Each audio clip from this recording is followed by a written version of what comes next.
Well, I know you felt confident, and of course, Purdue's not a great football team, but still, you sized it up this way. Purdue's a tough football team. They're a physically strong football team in a lot of components, but they're not an athletically gifted team for the most part. And wow, we saw that on about the third or fourth play of the game in particular, and then it just didn't stop. Yeah. Guys in black jerseys couldn't catch the guys in the white jerseys frequently. It was, Mark, I'm not surprised that Notre Dame won convincingly. My prediction was, I think I said something like it should be 38-13, but I'm predicting 24-16 because I just watched what I just watched the week before, right? That's what I thought the game could be. 59-point win. That's a lot more about Purdue just caught a real ticked off, motivated Notre Dame team. But what surprised me more so than the 59 points, it was how Notre Dame beat Purdue. Like, you talk about the speed, and the speed was certainly there. What surprised me is how dominant Notre Dame was in the trenches in this game. Like that's the thing that I wasn't expecting to see. And of course, we've talked about it. You and I have talked about it. We talk about it on our show all the time.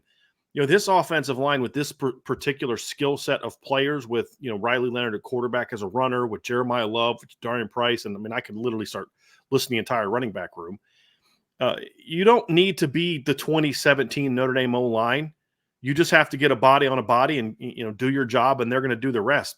When they do that and they get movement and kind of dominate, then you're going to see what we saw on Saturday, which was the biggest margin of victory for Notre Dame over a Power 5 team since 1996. And according to the Purdue folks, that is the worst defeat in school history. So, yeah, Purdue's not very good, but when you do something that hasn't been done in over 20 years at your place and over like 100 years at their place, it's a pretty dominant victory. And so it was certainly a step in the right direction for Notre Dame. Yeah, we could go in a few different directions on this one to a certain extent, but it was just a flat out beatdown. Now, I got to say that the way I structure my Saturdays, and because of investing the time that I do into the noon games to then start instant analysis and then try to catch up to the 3:30 games once I get those done, is that sometimes it's like, okay, 3:30, one screen's going to be on Oregon State, the other screen's going to be on Notre Dame, Purdue, and then by the time I produce two other videos, it's 28 zip. Okay, well, I'm not watching this now. I'll watch it later. And so I caught up with the game, the extended highlights, the 15 or 20 minutes today, and wow, my goodness. The other thing that comes to mind besides the physical domination, both from a strength standpoint and the speed standpoint, was poor Hudson Card just being engulfed in pass rush from the very first series, just having a futile time trying to just find guys open and not having time. And he's a mobile guy, but he's not mobile to get away from three future NFL players that were typically chasing him at any one given time. I actually thought Hudson Card early on played well when he was given the opportunity to do so. I think second play of the game, they beat Benjamin Morrison on a slant route for an 18-yard gain. I think 2 drives later, he completes a 21-yard pass. They had a nice kind of rollout, found the tight end over the top for a 12-yard gain. I think it was on the second drive that got called back from a hold. The problem that he had is number one, there weren't very many guys open very often. When they were, he did a nice job of finding them. But when you're talking about going against one of the best secondaries in college football and you don't have time to throw, kid didn't have much of a chance. But he competed. But do you know they left him in the entire game? Like, they did not pull him. I was shocked by that. Now, I think part of it's like, hey, maybe we need the work or something. But okay, fine. Third quarter, get him through 3 quarters. But I thought he battled. He just didn't have much help on Saturday. And like I said, I think it was just this was not the week to play Notre Dame. If you're Purdue, it's like, could we have played them last week maybe before they got ticked off? But I actually thought Hudson battled early on. He just didn't have a lot of help. And you saw that too, Mark, is they have a big receivers, but they're kind of slow.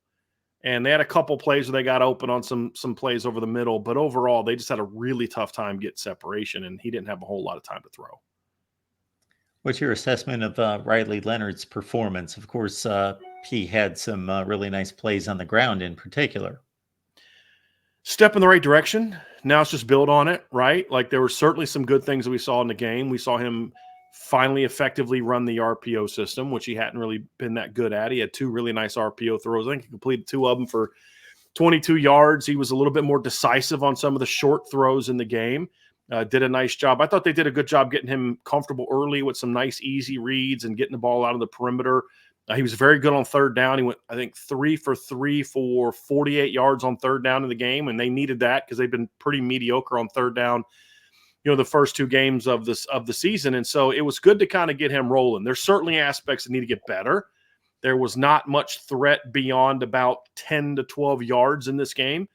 So that's going to have to obviously improve. They didn't really need it for this game, Mark, so it's more of a big picture, long term. You'd like to have some more success in that part of the field. They didn't really need it in against Purdue, but you're talking about a guy that was on pace. You see the numbers there, Mark. I mean, he played 2 quarters. So let's just say he would have played 4 quarters and stayed on that same level of projection. He'd have thrown for 224 yards and rushed for 200 yards and had 6 touchdowns. That's a pretty good day's work. Now it's about, okay, you got your confidence back. You were smiling. You're having fun, doing well in the run game. And he got 8 carries for 81 yards on designed runs. The other 3 carries and what would be 19 yards were on scrambles. Now it's about, okay, build on that, right? You'd got some confidence, continue to be more accurate, continue to be more decisive. Now be more decisive throwing the ball down the field. Now be more accurate throwing the ball down the field. That's going to be that next step for him. But this was a good step in the right direction. So with Steve Angeli seeing some significant time, is there anything you learned about him? Anything that was confirmed or otherwise? No, Steve is who he is. He's a good kid. He's a tough kid. He throws a nice deep ball. He's a little bit more athletic maybe than some people give him credit for. He's a great backup quarterback. He's the kind of kid that you look at like, you know what Drew Pine did for Notre Dame a couple years ago? Imagine if Drew Pine was about 2-3 inches taller, had a little bit better arm, and is a little bit more athletic. That's Steve Angeli, and that's a pretty good quarterback. You can win a lot of games with Steve. And I thought he did a good job coming in. And he actually, his first, I think, 3 drives, he got a chance to work with the first team offense, which I thought was smart for Notre Dame to get him some snaps and get him some reps with the first team offense for 1 of 2 reasons. One is, what we saw against Northern Illinois last week from Riley Leonard kind of creeps back in and becomes more of the norm, and you've got to make a change. Or if Riley, who's got a very aggressive running style, gets hurt, if Steve gets thrust into the mix, then that won't be the first time he's really run with the first team offense. And they let him throw it, which I thought was good. I know some people might view that as running up the score, but my whole thing is don't run trick plays. No, don't kick an onside kick up 35-0. But when you put your second and third team in the game, let them run the offense. Don't do anything tricky. Let them run the offense. And that includes throwing the football. And they did that. And, Steve had some good throws. He had some throws he's got to hit, just like Riley did.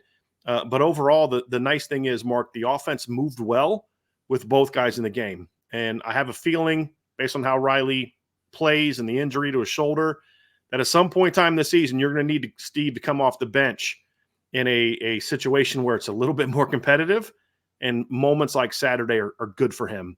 And he needs those opportunities to kind of be sharp and be ready when his number's called. As I look at the players and I kind of picked around at offense and defense, are there any guys, have you seen enough? And ironically, Notre Dame's lost to the 1G5 and beaten the 2 Power 5s. But any players, have you seen enough that you're getting a more positive read on or negative read of being a slightly different player than what you expected, a different level contributor? Better than expected. The only thing we talked about this a little bit on our show today. I expected the running backs to be outstanding. I mean, we said all offseason, like, look, this is going to be one of the best running back rooms in college football. They're a little bit ahead of schedule, though. I will say that. But they're the style of players I thought they would be. When you talk about, on the defensive side of the ball, Jordan Clark's been a little bit better so far early in the season than I thought he would be, the kid from Arizona State. He's Notre Dame starting nickelback. Defensive line-wise, I've been a little bit disappointed in the play of their 2 veteran defensive tackles and transfer RJ Oben. They have not played up to their potential, but we're seeing some young guys really break out. What's interesting, Mark, is if you go back and look at the Northern Illinois game, outside of Xavier Watts, most of the guys on defense that were making plays for Notre Dame were younger guys. It was sophomores and redshirt sophomores and freshmen. And it was the veterans that were disappointing in that game. So it was good to see some of those veterans like Jack Kaiser and a couple guys come out and play well, but I don't know that when they're locked in and motivated, if anybody is necessarily better than I thought. It just was, you just can't have those games like we talked about last week where you just come out and you're just not locked in. Like if Notre Dame plays the rest of the year like they did on Saturday, they're going to beat a lot of teams. They're going to beat a lot of teams by a lot. But what we've come to see in Marcus Freeman's tenure so far is that you don't always know what version of Notre Dame you're going to get. Because you could argue you've seen 3 different versions of Notre Dame this year. You saw a really good top 10 to 15 type of Notre Dame that can go on the road and grind out a tough late win over another top 25 team, which is a very good football team. You saw a football team the next week that's maybe a borderline top 50 team, right? That can't do much offensively. Pretty good defense, but can't do a whole lot offensively. Special teams are just kind of mediocre. And then you saw a team on Saturday that can come out against a Power 5 team on the road and almost hang half 100 on them in the first half. You know what I mean? Like, that's a really good team that can beat a lot of people. What version are you going to get from week to week? Hopefully you get something in between what you saw Saturday and then what you saw against Texas A&M the rest of the way. And then we can look back and say, well, that Northern Illinois game was an anomaly. Unfortunately, in Marcus Freeman's tenure, games like that haven't been anomalies. We've seen at least one of those a year. Now you just hope that it's just that one and Notre Dame can handle some business moving forward. It's your day, but you also know that you've got some kind of talent advantage when you're trying to wind it down to run out the clock in the first half, and you're just handing the ball off, and bam, what was it? Price went for about 60, 65. Yeah, it was 70. It was funny. I'm pretty good. I've been doing this since started covering the team in person in 2010. I took a couple years off to get back into coaching, and then that wasn't for me anymore, and got back in it. So this is about my 11th or 12th year doing this, and I've been very good about not showing emotion in the press box. You're not supposed to cheer, you're not supposed to. But I couldn't help but I laughed for a good 30 seconds after that play, because it's just like you're watching this team completely annihilate Purdue. I mean, just completely destroy them, and everything is working. They throw a deep pass. Riley Leonard completes the ball outside. Jaden Greathouse catches it, and you're like, oh, hey, they're going to put another one on the board. And then holding, and you're like, okay, I think it was 30 seconds left. They're just going to run the clock out. And then Jadarian Price just kind of makes that one defensive lineman miss. And as soon as he got in space, I was like, uh-oh, because that's what this running back room has been so far. If they get to the second level, it's over. I don't know that I have yet to see a team tackle either one of them without help from the sideline when they get in space so far this year. I mean, if you think about it, Jadarian Price had the 37-yard run against Texas A&M that was called back by hold. The very next play, Jeremiah Love goes for 29. And then you obviously had the 47-yard touchdown run. You had Jeremiah Love with the 2 back-to-back 20-yard runs. There were a couple plays away that put that game away. You saw last week Jeremiah Love got in space twice, and both times were big plays. It's like you either better stop them at the line or they might go. And that's certainly what we've seen so far this year. But, I mean, you saw it from Jeremiah Love on the first series. He bounces that counter run outside, and this is why you don't put a 250-pound middle linebacker on the field unless his name's like Manti Te'o or something like that, because that guy's not running with guys like Jeremiah Love. But I got to say, too, one thing that's helped Notre Dame is their wide receivers have been pretty darn good downfield blockers. And I broke down on an all-22 film breakdown where if you go back and look at that first touchdown, for example, if Bo Collins just stalk blocks the guy, it's about a 25, 30-yard gain. And maybe 20-yard gain, because he'd have had to cut back, and I think you'd have had that linebacker would have had a shot to trip him up. But Bo Collins actually drove the corner into the sideline, like into his bench.